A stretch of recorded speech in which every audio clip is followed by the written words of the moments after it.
സഭയിലേക്ക് വളരെ കൃത്യമായി പ്രതിപക്ഷ ആ വിഷയം അങ്ങോട്ട് അടിയന്തര പ്രമേയമായി എടുത്തു വെച്ചു കൊടുത്തു. സർക്കാർ വളരെ കൃത്യമായി സർക്കാരിൻ്റെ ഈ വിധത്തിലുള്ള പ്രശ്നങ്ങൾ അഭിമുഖീകരിക്കുന്ന പ്രശ്നങ്ങൾ കൂടുതൽ അവതരിപ്പിക്കുന്നതിനുള്ള അവസരം സർക്കാരിന് വന്നു. വിശേഷിച്ച് ധനകാര്യമന്ത്രിക്ക് കൈവന്നു എന്നതുകൂടിയാണ് ഇന്നലെ നമ്മൾ കണ്ടത്. അപ്പോൾ അതായിരുന്നു ഇന്നലത്തെ ധനപ്രതിസന്ധിയുമായി ബന്ധപ്പെട്ട ചർച്ച.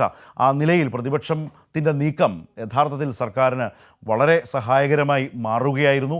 ജനങ്ങളോട് കൂടുതലായി ഇത് വിശദീകരിക്കാൻ, അത് തത്സമയമായി മാധ്യമങ്ങളിലൂടെ ജനങ്ങളിലേക്ക് കൂടുതൽ എത്തുന്നതിനാണ് അത് ഇടവരുത്തിയത്. ഏതായാലും ആ റിപ്പോർട്ട് ഒന്നുകൂടി കാണാം.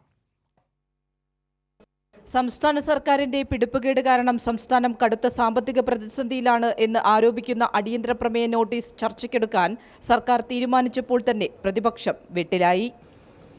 തുടർച്ചയായി പ്രതിപക്ഷം സ്വീകരിച്ചു വരുന്നൊരു നിലപാടിൻ്റെ ഭാഗമായി സംസ്ഥാന സർക്കാരിനെ കുറ്റപ്പെടുത്താനാണ് ഈ പ്രമേയത്തിലൂടെ ശ്രമിച്ചതെങ്കിലും ഇതിൻ്റെ പ്രമേയത്തിൻ്റെ വിശദമായ കാര്യങ്ങൾ രേഖപ്പെടുത്തുമ്പോൾ യഥാർത്ഥ വസ്തുത പ്രതിപക്ഷത്തിനും പറയേണ്ടി വന്നിരിക്കുകയാണ്. 2 മണിക്കൂർ 40 മിനിറ്റ് നീണ്ടുനിന്ന ചർച്ചയിൽ ഭരണപ്രതിപക്ഷത്തു നിന്നും 12 പേർ സംസാരിച്ചു. സംസ്ഥാനത്തെ ധനപ്രതിസന്ധിക്ക് കാരണം കേന്ദ്രത്തിന്റെ തെറ്റായ നടപടികളാണെന്ന് ഭരണപക്ഷ അംഗങ്ങൾ ചൂണ്ടിക്കാട്ടി.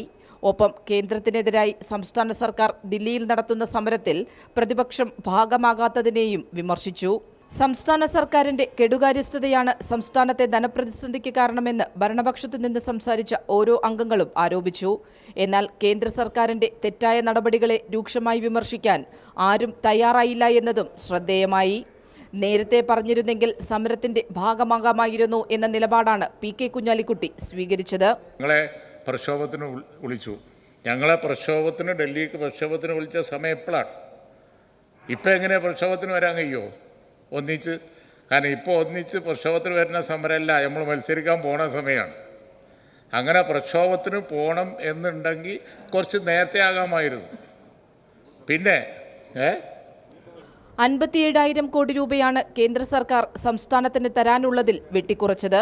പ്രതിപക്ഷം ഉന്നയിച്ച കണക്കുകൾ തെറ്റിദ്ധരിപ്പിക്കുന്നതാണ്.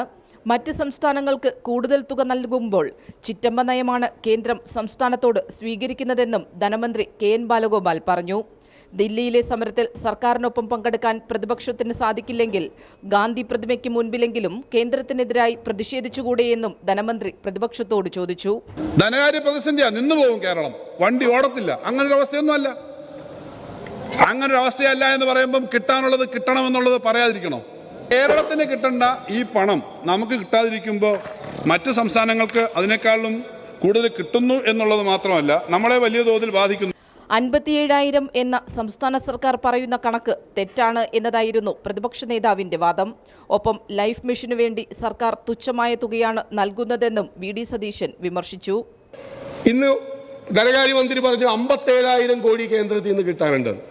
വേറൊരു MLA പ്രശംസിച്ചപ്പോൾ 61,000 കോടി കിട്ടാറുണ്ടെന്ന്. ഒരാള് 7-ാം മാസത്തിൽ 3,100 കോടി പറയുന്നു. രണ്ടാമത്തെ ആൾ മുൻ ധനകാര്യമന്ത്രി 5,100 കോടി പറയുന്നു. ഇവിടെ വന്നിട്ട് 57,000 കോടി 61,000 കോടി എന്ന് ഏത് കണക്കാണെന്ന് പറഞ്ഞാൽ വളരെ നന്നായിരുന്നു. പ്രതിപക്ഷത്തിന്റെ വാദം പൊളിച്ച് മന്ത്രി MB രാജേഷ് ലൈഫ് ഭവന പദ്ധതിയുടെ കണക്കുകൾ സഭയിൽ വിശദീകരിച്ചതും പ്രതിപക്ഷത്തെ ചൊടിപ്പിച്ചു. ധനമന്ത്രിയുടെ മറുപടിയുടെ അടിസ്ഥാനത്തിൽ അടിയന്തര പ്രമേയം സഭ തള്ളി. ഇതിൽ പ്രതിഷേധിച്ച് പ്രതിപക്ഷം സഭയിൽ നിന്നും ഇറങ്ങിപ്പോയി. കൈരളി ന്യൂസ്, തിരുവനന്തപുരം.